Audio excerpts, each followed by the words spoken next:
Hogwarts Legacy is quickly approaching, and right now it looks to be one of the biggest releases in years. This Harry Potter RPG so far is getting a lot of glowing previews from those who played it, but that is not without issue, as the campaign against this game continues to grow, with many calling for a boycott, claiming support of this game is dangerous. Actors such as Simon Pegg have been slammed for appearing in it, and now finally the game's director has weighed in on all of the outrage, along with Xbox head Phil Spencer, maybe unintentionally speaking against those trying to tear this game down.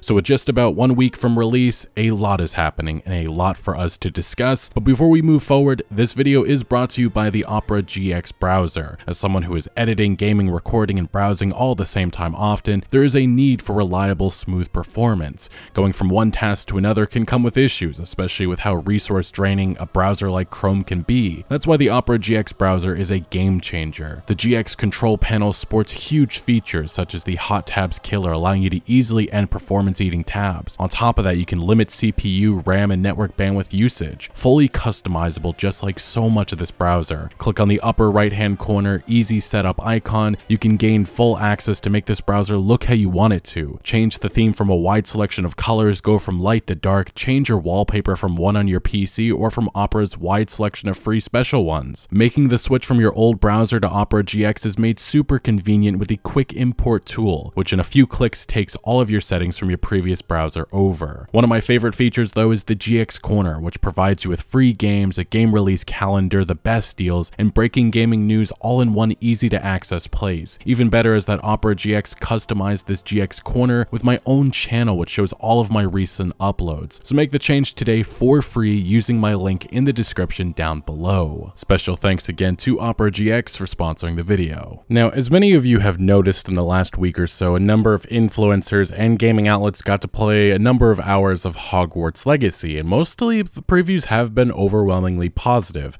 Obviously, that is not necessarily a definitive statement on the overall quality of Hogwarts Legacy. We won't know until full playthroughs are made and complete reviews are made. But previews like this from Games Radar it's a reason why people are excited for it. Hogwarts Legacy preview, this could be the wizarding RPG we've been waiting for. Hogwarts Legacy wants to give you the freedom to be your best wizard or witch self, even if that means embracing the darkness. After spending about an hour or so with Hogwarts Legacy at a recent preview session, the sense of choice but also skill is almost terrifyingly palpable, from dialogue choices to how to approach specific moments or even just which spells to learn. It seems navigating your way through the famed school of witchcraft and wizardry and the alluring narrative that surrounds it is going to be full of micro decisions that may or may not impact other elements of magical life. Now, additional details we've learned in the last week are also exciting, as the game appears to be around 30 to 40 hours long, at least the main narrative. We also learned a number of different details, such as it's very magical like the movies. There's up to 120 hours of playtime. There's supposedly around 100 to 150 side quests. There's a transmog system, which is great for customization. There are no romances here though. There's 4 levels of difficulty. There's many different mini games, although Quidditch is not included this time around, unfortunately. There's 26 spells to choose from, different seasons, there's a day-night cycle, and then some other additional details is that a lot of previewers said that the combat is a highlight. It's very authentic to the source material. The character creator got a lot of compliments, and there's just tons of content, and so far the people who have played it have said that it lives up to the hype. So yeah, overwhelmingly extremely positive impressions so far on this game, but yet the controversy and outrage just continues to grow, and that is because of J.K. Rowling and her being the owner of this franchise. Even though she doesn't play any creative role in the development of Hogwarts Legacy, that doesn't matter to a lot of people because yes, there's a financial incentive that she gets from this game. But recent actors that were announced to be a part of it, Simon Pegg faced some pretty intense backlash recently when it was announced that he was going to be participating or playing a role. I believe he's the headmaster Phineas Nigellus Black, playing a pretty important character, and some of the remarks that people made about his involvement in the game can be summed up with this: supporting a that type of person works that keeps her relevant in the media is bad. Actually, Simon, I hope you're really ashamed of yourself and how trans people all over the world are deeply disgusted by your decision, and that's kind of the overall sentiment that a lot of people shared about this. We also saw an actual actor who's playing one of the main character voices in the game apologizing for being a part of it, saying, "I was cast in the project over 3 years ago, back when all Harry Potter was to me. was the magical world I grew up with. This was long before I was aware of Rowling's views. I believe wholeheartedly that," and then he gives obviously that he supports trans people. Now that is just an example of the impact that the boycott movement has had on those actually involved in the development of this game. Heck, just to understand how truly ridiculous all of this has gotten, an unrelated video game company worker, she worked for Limited Run Games, like a video game boutique company of sorts. She went on Twitter, said she was excited for Hogwarts Legacy, and she got fired for it. And that was because people went through years ago tweets, one lukewarm take, and also because of who she follows on Twitter got her fired for it. It's truly insane how all of this has gotten. And that is the summary of the Twitter mobs that have been going after people for showing any bit of support for Hogwarts Legacy. We had this take, Brianna Wu saying, "F around and find out. This is why it's really important for decent people to boycott Hogwarts Legacy. I have a lot of friends in games media, but I will be cutting ties to anyone who promotes this." Another account, "To be fair, no one should be buying the new Harry Potter game in general. The plot is that type of Semitic, and JKR gets money from royalties, which goes towards that. If you buy this game, it's easy to assume you're not an ally to Jewish people or trans people. This isn't complicated." And again, that point about this game being anti-Semitic is just bizarre because nobody's actually played the game and these are assumptions that people are making. It's insane. Another person, actual streamer, saying, "My request to you all, please don't support Hogwarts Legacy." And that feeling is not exclusive to this one person, as other streamers have also said this. It seems to be a lot of debates happening between streamers about how to treat Hogwarts Legacy and whether or not to support it in any sort of fashion, which is it just shows how all of this boycott craziness has gotten out of hand, in my opinion. But we've also had previews from outlets like IGN, which got heavily downvoted because they spent a good portion of their preview towards the end speaking against Rowling's views and almost making it a point that you should feel bad for playing Hogwarts Legacy because of those views. Of course, anyone who chooses to play Hogwarts Legacy must contend with all sorts of contradictions, most of which are far more important than the usual dissonance we tend to find in video games. J.K. Rowling has established herself as one of the most prominent anti-trans mouthpieces on the planet. The character creator in Hogwarts Legacy offers a huge amount of gender diversity, but that cannot change the fact that the author of these books remains the proprietor of the Harry Potter intellectual property. If purchasing this video game feels like a tacit endorsement of Rowling's retrograde worldview, nobody can say you're wrong. It looks like we're finally getting a good Harry Potter game. Shouldn't it feel better than this? It was a very strange thing that IGN did with their preview, and this is something that a lot of people called out on Twitter and social media, but that just shows that the war between these two sides, in which you have a lot of people arguing that it's dangerous to support Hogwarts Legacy. And then there's others also pointing out the fact that this is all ridiculous, this is overblown. And if you're going to play other games like, let's just say, for example, Genshin Impact, Valorant, Call of Duty Warzone, Assassin's Creed, all of them have controversial histories, recent histories, and then you also just have the fact that Activision Blizzard CEO Bobby Kotick recently, in recent history, covered up serious abuse that happened under his watch, Ubisoft as well. But Bobby Kotick especially threatened in his past to off an assistant. He also posed as a female executive to an open letter to staff to downplay the serious misconduct that he covered up under his watch. So yeah, I guess some people will be like, this is a whataboutism, but is it really?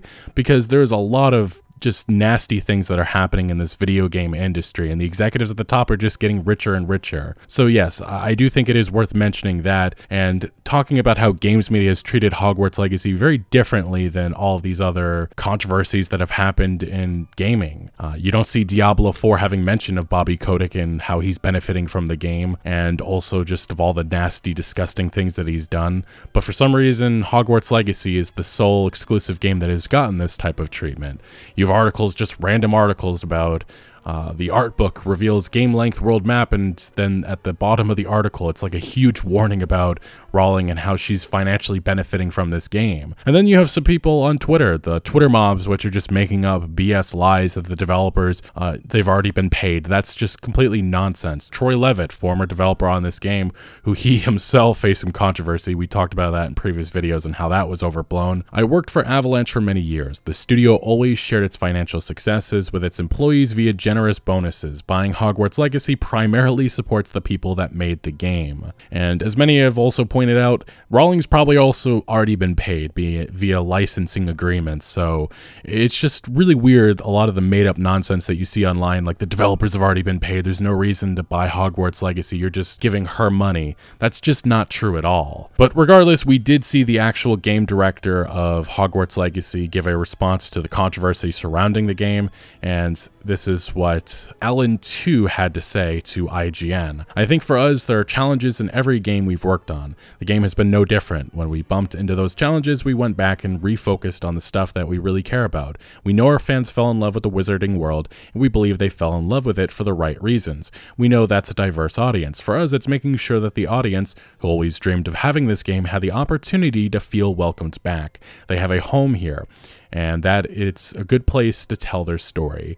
And the thing is, the developers behind this project have worked with trans organizations. They've also gone out of their way to incorporate trans character customization. They've done everything right. But because of Rowling and because of her views, and again, she has no creative involvement in this project, it's just been, they've constantly been teared down. And then you have articles like this from Escapist magazine saying, this response from the Hogwarts Legacy director notably dodges the topic of these type of issues. It's a blanket reply that 2 reiterated when IGN asked if he personally ever had any hesitations when it came to working in the Harry Potter universe. Again, they're trying to make the people that are involved in these games feel bad.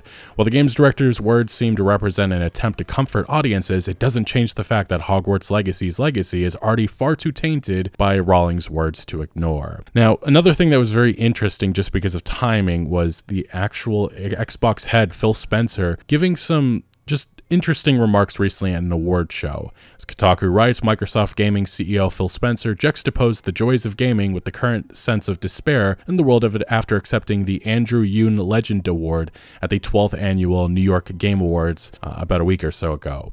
He also applauded creators who still release their visions into the world in the current culture of criticism and cancellation, a loaded line at times when debates are raging about the ethics of boycotting certain games like Hogwarts Legacy. As world builders, our greatest responsibility is to inspire and invite joy. Feels like today seeking joy is an act of defiance. And a lot of people were very, very upset with those remarks. Believing that he was talking about Hogwarts Legacy. Some also thinking that this may have been in regards to the recent controversy surrounding High on Life. You can debate about that, but it is quite clear that there's a lot of people within this video game industry that are unhappy with how, I guess you could say, social media just really goes after developers for anything. And I just find it ridiculous that the Hogwarts Legacy developers, they've done everything right here. They've tried to make this as inclusive, as fun for everybody, to have an enjoyable time, to relive those childhood dreams that we all had. But again, because of somebody who's not actually involved in the development of this game, they're being attacked, and a lot of people just want to bring out the pitchforks for it. But obviously, I don't think that's going to work, and I think most of you would agree it's probably not going to work just based on the pre-release sales that we've seen of this game, in which it's right now at the top of Steam charts, and it really does seem to be poised to be a massive sales win for Avalanche Studios and publisher Warner Brothers. But we'll have to see. We're going to learn a lot in the next week or two if this is actually, you know, a great game. And I'm personally myself looking forward to playing it, maybe reviewing it and such. We'll have to see. But Hogwarts Legacy is nearly upon us, and the controversy surrounding this game is not slowing down. But it's become quite clear that the boycott attempts that a lot of people are launching against this, it's not working. And again, I think the developers, I feel sorry for them with how they've been treated by a lot of those online, making them all feel horrible for making what could be a great game, but we'll have to see about that. But anyway, what do you make of all of the controversy surrounding Hogwarts Legacy? At the very least, it's almost over. Let me know your thoughts down in the comment section below, but thank you for watching. Make sure to leave a like if you did enjoy this video or if you found any informative value, and make sure to follow my other social media accounts for updates on new videos. Links are always down in the description below. I'm most active on Twitter, giving opinions on news that I do not always get into video form, so do make sure to follow me over there. Also check out my Discord for all sorts of discussion on games. And again, thank you for joining. Consider subscribing for more videos like this, and I'll see you later.